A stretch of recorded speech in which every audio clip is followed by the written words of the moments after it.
Hello everyone, आज है 29 अक्टूबर और आज इस वीडियो में हम बात करने जा रहे हैं फ्यूचर ग्रुप की कंपनियों के बारे में। Future retail, future enterprise, future lifestyle की अगर हम बात करें और है फ्यूचर कंज्यूमर। देखिए, इन चारों कंपनियों में जब से रिलायंस रिटेल की एक्विजिशन की बात सामने आई है उसके बाद तेजी देखने को मिली, लेकिन उसके बाद जैसे ही अमेजोन ने वहां पर अपना अड़ंगा अड़ाया कि शेयर में गिरावट भी हमें देखने को मिल रही है। वीडियो में हम बातचीत करेंगे कि आखिर चल क्या रहा है, कौन सा बड़ा गेम यहाँ पर खेला जा रहा है और उसमें रिटेल निवेशकों को यहाँ पर क्या करना चाहिए और इस डील से किसका फायदा हो सकता है।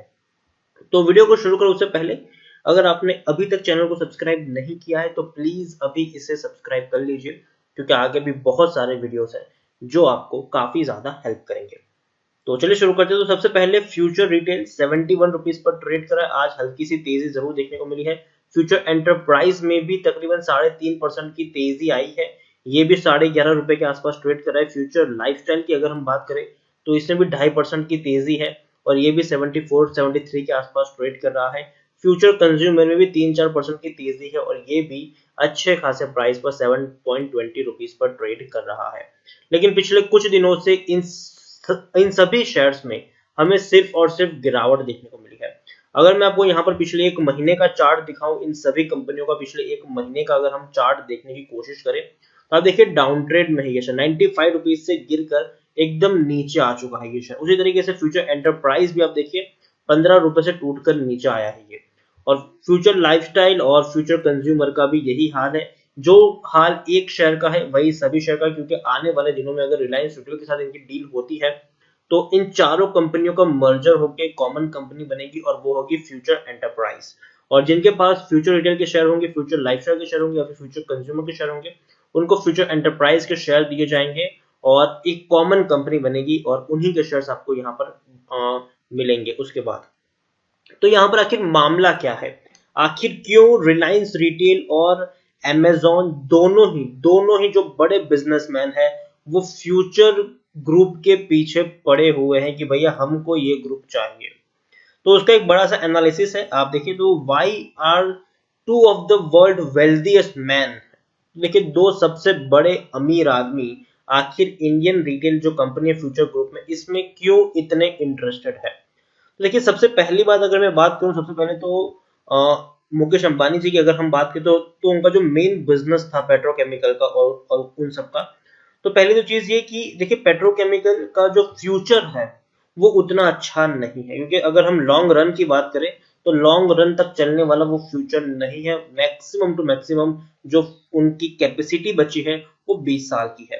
तो कहीं ना कहीं रिलायंस ऑप्शन ढूंढ रही है, अपने आप को स्विच कर रही है बाकी बिजनेस में, इसलिए उन्होंने रिलायंस जियो को बहुत ही अच्छे से और वेल एस्टेब्लिश किया है। और रिटेल बिजनेस एक ऐसा बिजनेस है दूसरा कि जो लंबी रेस का घोड़ा है। रिटेल बिजनेस आने वाले 50-60 साल तक चलेगा और काफी बड़ा बिजनेस है ये, तो इसमें कभी भी मंदी नहीं आने वाली है। तो इसीलिए मुकेश अंबानी जी ने चूज किया कि भैया हम रिलायंस रिटेल को और ज्यादा पुश करेंगे और फ्यूचर ग्रुप को भी उन्होंने अक्वायर किया। और इसीलिए सिर्फ मुकेश अंबानी जी की रिलायंस रिटेल ही नहीं बल्कि और कई सारी कंपनियां हैं जो इस बिजनेस में है। अमेजॉन सबसे नंबर 1 कंपनी, इसमें कोई शक नहीं, दुनिया की सबसे नंबर 1 कंपनी है वो। और उसके अलावा अगर हम देखें तो फ्लिपकार्ट के साथ वॉलमार्ट भी यहाँ पर जुड़ चुका है। तो कहीं ना कहीं बड़ी कंपटीशन झेलने को पड़ सकती है अमेजॉन को, और अमेजॉन नहीं चाहता कि इंडिया जितना इतना बड़ा मार्केट उनके हाथ से चला जाए। अगर कहीं ना कहीं जिस तरीके से रिलायंस रिटेल की डील हो जाती है फ्यूचर ग्रुप के साथ, तो कहीं ना कहीं हम कह सकते हैं कि रिलायंस रिटेल जो सबसे नंबर 1 की पोजीशन पे आ जाएगा और वो अमेजॉन कभी नहीं चाहेगा कि वो नंबर 2 पे रहे। तो यहाँ पर यही सारी चीजें हैं। और सबसे पहले अगर हम बात करने जाए तो आप देखिए, अगर मैं आपको टाइमलाइन से समझाने की कोशिश करूं कि आखिर ये बैटल चल क्या रहा है, जेफ बेजोस है, मुकेश अंबानी और ये जो बियानी है, किशोर बियानी, उनका बैटल क्या है।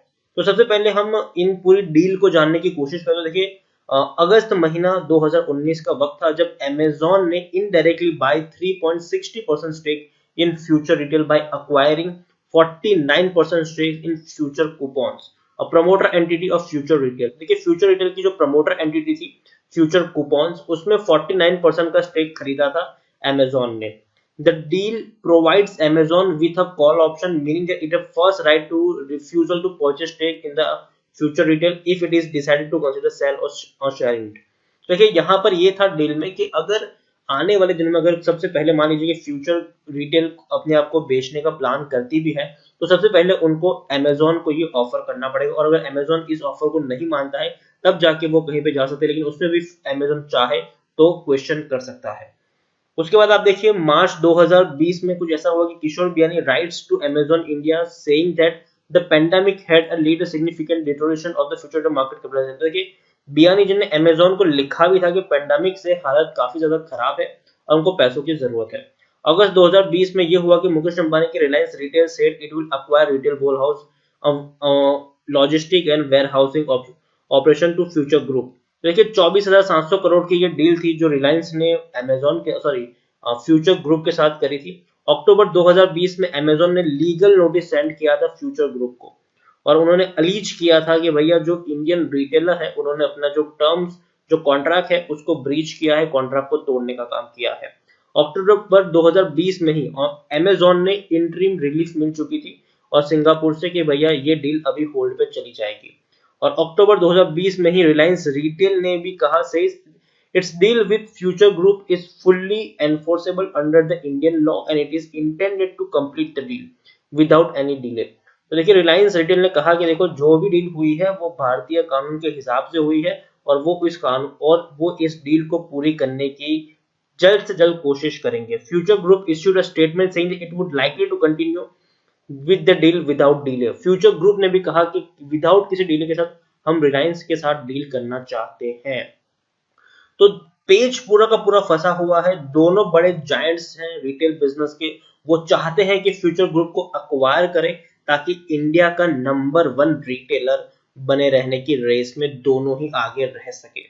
तो काफी बड़ी चीज है ये। अभी तो हालांकि सारी चीजें कोर्ट में है और उम्मीद अभी यही की जा रही है कि जो Amazon का जो पक्ष है वो थोड़ा सा वीक दिखाई दे रहा है।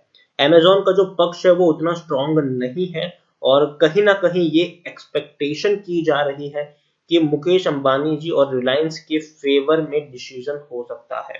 देखिए ये बस एक एक्सपेक्टेशन है, सच में ऐसा होगा कि नहीं इसके बारे में अभी से कुछ भी कहना बहुत बड़ी जल्दबाजी होगी और बहुत जल्दी इसके बारे में कोई अपडेट आ भी जाएगी। हो सकता है कि इसी हफ्ते 3-4 दिनों में इसके बारे में कोई बड़ी अपडेट आपको देखने को मिल जाए, और अगर कोई अपडेट आती भी है तो कहीं ना कहीं इससे फायदा उस कंपनी का होगा जिनके पास फ्यूचर ग्रुप जाएगा।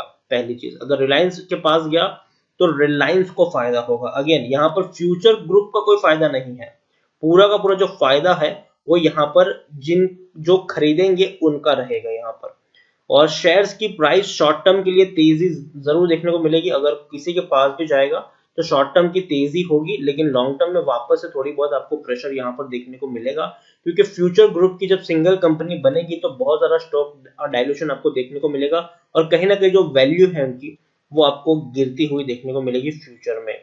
तो चारों ही शेयर्स मुझे लगता है कि अच्छे शेयर्स है शॉर्ट टर्म पोजीशन के लिए। अगेन मैं यहाँ पर आपको कह दूं शॉर्ट टर्म के लिए चारों ही शेयर्स थोड़े से बेटर पोजीशन पर जरूर है। तो शॉर्ट टर्म के लिए अगर आप यहाँ पर बने हैं और तेजी आती है, आपका प्रॉफिट अगर निकल सकता है तो आप चाहे तो उस तेजी का फायदा उठाकर एग्जिट कर सकते हैं, क्योंकि बाद में जब डील कंप्लीट होगी स्टॉक डायल्यूशन होगा तो थोड़ी बहुत गिरावट आपको यहाँ पर जरूर देखने को मिलेगी, लेकिन जो फ्यूचर है वो काफी बेटर है इनका। और अगर मान लीजिए कि रिलायंस के पास अगर फ्यूचर ग्रुप चला जाता है तो कहीं ना कहीं रिलायंस इंडस्ट्रीज के शेयर्स आपको बढ़ते हुए देखने को मिलेंगे, क्योंकि रिलायंस का जो फ्यूचर है वो काफी बेटर हो जाएगा इन सारी चीजों के चलते। ओवरऑल काफी बड़ा डिस्प्यूट है ये, दो बड़े जायंट आमने सामने हैं और अब दोनों ही चाहते हैं कि रिटेल सेक्टर में वो टॉप पोजीशन पर रहे, और रिलायंस भी बहुत बड़ा इन्वेस्टमेंट कर रहा है और Amazon ने तो ऑलरेडी $6.5 बिलियन का एक बड़ा निवेश ऑलरेडी इंडिया में कर दिया है यहाँ पर।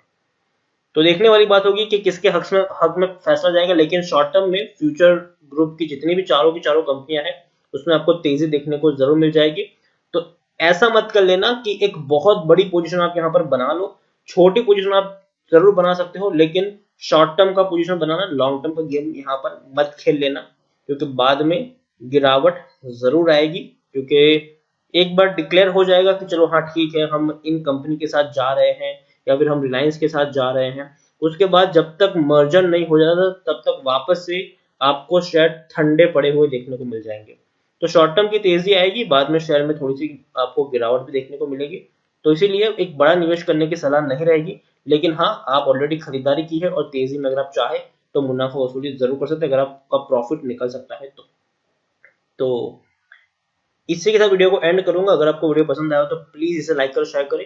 अगर आप चैनल को पहली बार आए तो प्लीज सब्सक्राइब करें, और फ्यूचर ग्रुप, रिलायंस रिटेल और अमेजॉन का ये जो तिगड़ी बनी हुई है, इनके बारे में आप क्या सोचते हैं वो भी आप मुझे कमेंट में लिखकर बता सकते हैं। और ये भी बताइएगा कि आपको क्या लगता है कि फ्यूचर ग्रुप किसके अंडर में जाना चाहिए।